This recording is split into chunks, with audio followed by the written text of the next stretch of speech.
మొత్తం చూసింది కదా. రైట్. సో శ్రవణ్ గారు, 10 ఏళ్ళు బీఆర్ఎస్ పార్టీ ప్రభుత్వాన్ని చూశారు ప్రజలు. వాళ్ళు ఏం చేశారో, ఏం చేయలేదు ఇవన్నీ చూశారు. కాబట్టి మొన్న జరిగిన ఎలక్షన్స్‌లో ఆ పార్టీని వద్దనుకున్నారు. సరే కాంగ్రెస్ పార్టీ మీద నమ్మకమో, లేకపోతే బీఆర్ఎస్ పార్టీ మీద వ్యతిరేకతో మొత్తానికి కాంగ్రెస్ పార్టీని అధికారంలోకి తీసుకొచ్చుకున్నారు.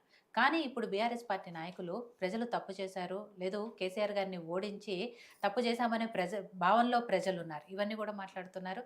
అండ్ మళ్ళీ సీఎంగా కేసీఆర్ గారు రావాల్సిన అవసరం ఉంది అంటున్నారు. కాబట్టి నిజంగా తెలంగాణ ప్రజలు ఎంతవరకు అవసరం ఉందనుకుంటున్నారు? ఖచ్చితంగా తెలంగాణలో రాజకీయంగా వాక్యూమ్ అయితే ఏర్పడింది. ఓకే. హ్మ్.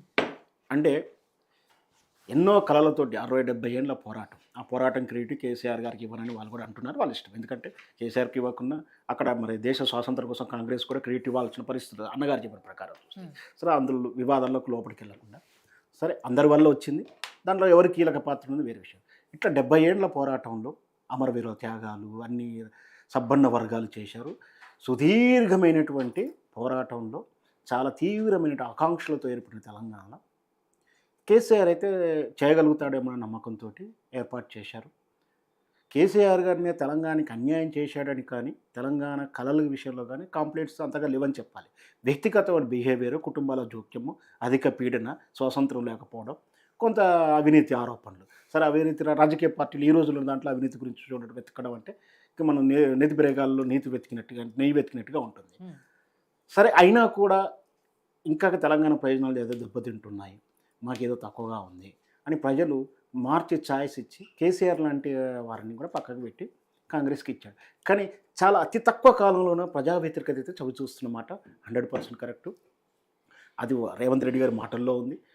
చివరికి ఆయన పదవి కూడా ప్రమాదంలో పడింది, నా సీటు మీద కన్నేశారు స్వయంగా రేవంత్ రెడ్డి గారు చెప్పుకున్నారు. అంటే నేను సొంతంగా క్రియేట్ చేసింది కాదు, నా కోణంలో చెప్పేది కూడా కాదు.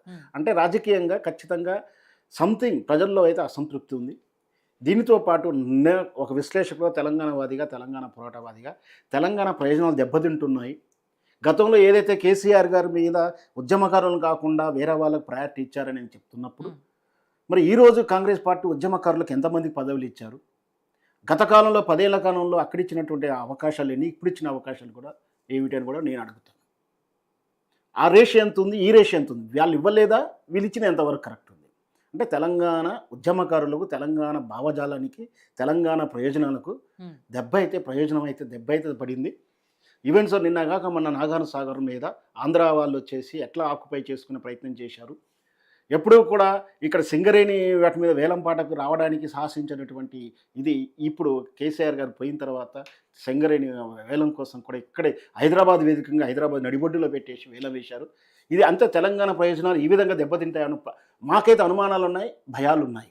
ముఖ్యంగా కరెంటు విషయంలో ఇప్పటికే రేవంత్ రెడ్డి గారికి అప్పు పుడతలేదన్నారు. ఈ అప్పు పుట్టని తప్పని పరిస్థితుల్లో బ్లాక్ మెయిల్ చేసి మెడలోంచి నరేంద్ర మోడీ గారు ఏ రాష్ట్ర ప్రయోజనాలు పెట్టి ఈ రిలయన్స్ని, అంబానీ కరెంట్లను ఏ విధంగా అంటగట్టాడో మనం చూస్తా ఉన్నాం దేశవ్యాప్తంగా.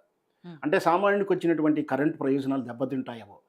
ఏదైతే తెలంగాణ వచ్చిన తర్వాత ఈ రాష్ట్రానికి ప్లస్ పాయింట్ అయినట్టు కరెంటు ప్రయోజనం, రైతుల ప్రయోజనం దెబ్బతింటాయని ఒక ఆందోళన ఉంది.